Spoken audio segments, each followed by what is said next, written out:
What's up, guys? Hope you're having a good day. So in this video, I want to talk about Smokepurpp, and I want to explain to everybody right now that he never fell off. He never fell off. And I'm going to explain how and what I mean by that. Because a few months ago, and I know I'm a little bit late to the party here, but that was by design. That was 100% by design. I thought about making this video back then when he was having all the concerts that had like 5 people in the crowd. And everyone was like, oh, Smokepurpp fell off so hard. Oh my goodness, look, there's nobody there. Listen, Smokepurpp never fell off. And you're probably thinking like, what are you talking about? Like, yeah, he fell off. Look at him, look at his concerts. He only has 5 people there. He never fell off. And here's why he never fell off. He never was on the top to begin with. Let me explain this right now to novice people out there that don't understand numbers. He never had an album, mixtape, anything sell over 15,000 copies in the first week, ever. His highest charting album was the one that he did with Murder Beats, and that sold. It debuted at number 40 on the charts, and then it fell off completely. No hits. He has never once in his entire career ever had a song hit the Hot 100 on Billboard. Ever. We're not talking about, oh, he had a top. I'm not saying he never had a top 40 hit. He never had a top 100 hit. To fall off, you have to have at least a top 100 hit.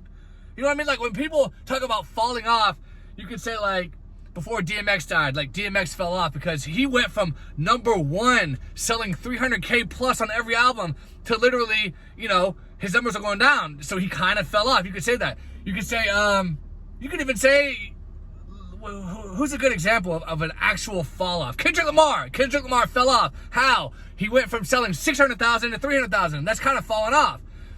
Smokepurpp, he never was even at the top to begin with. You could say The Game, and I'm about to do a video on The Game. The Game is an example of somebody who fell off. He used to sell 1 million plus copies of his albums.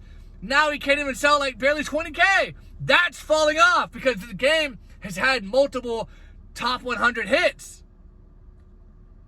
Smokepurpp, you can't fall off when you never were on the top. He wasn't even like close to the top. I'm not just saying like, oh, he was like kind of big, but he wasn't a superstar. No, he wasn't even kind of big.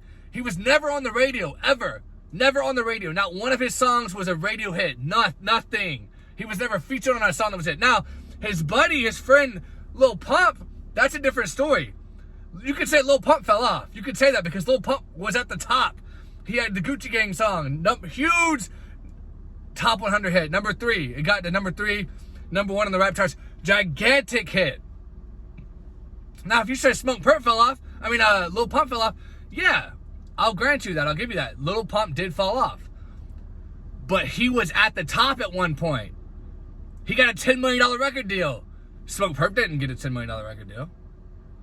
Smokepurpp wasn't doing features with huge artists. I mean, he's done a couple with some decently sized artists, but he's never had a big hit.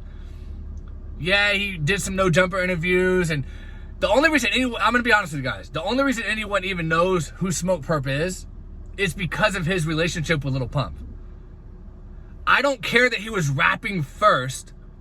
No one knew who he was. He only got even somewhat known by anyone after Lil Pump blew up. And he's like, this is my buddy, Smokepurpp. That's the only reason even anyone knows who he is. He didn't fall off, guys. He was never at the top to fall off to begin with. Now, another example of someone who did fall off, Lil Xan. Lil Xan actually had a hit with Betrayed. He had a song with Diplo. You know, his album debuted in the top 10 on the Billboard 200 charts. It sold like 40, 50K, you know, in the first week, like decent numbers. Lil Xan fell off. He's an example of someone that had a big hit. Betrayed it wasn't a top 40 hit, but it was got the number 64, I think. It was a big hit. And he was everywhere. Like, he was well known. If you said, oh, Lil Xan, yeah, I knew who Lil Xan is. Smokepurpp, you ask 100 people who he is, most people aren't even going to know who the fuck he is. But Lil Xan, he did fall off. He was an artist who was big, and now he's not. And now he canceled his concert. So anyway, Smokepurpp did not fall off. He was never at the top to begin with. He's just a joke of an artist that was irrelevant back then, who was just hanging on Lil Pump's coattails. But no one ever got attached to his music. He didn't have hardcore fans, ever. I never met a hardcore Smokepurpp fan, ever. So he was never big. He didn't fall off. He never got to that point in the first place. So stop this narrative. I don't ever want to see this narrative again of, oh, look at this, exact one person in his concert, he fell off. He was never big. It's all facade. He was nothing but Little Pump's. If Little Pump was Santa Claus, he was fucking Little Pump's little elf.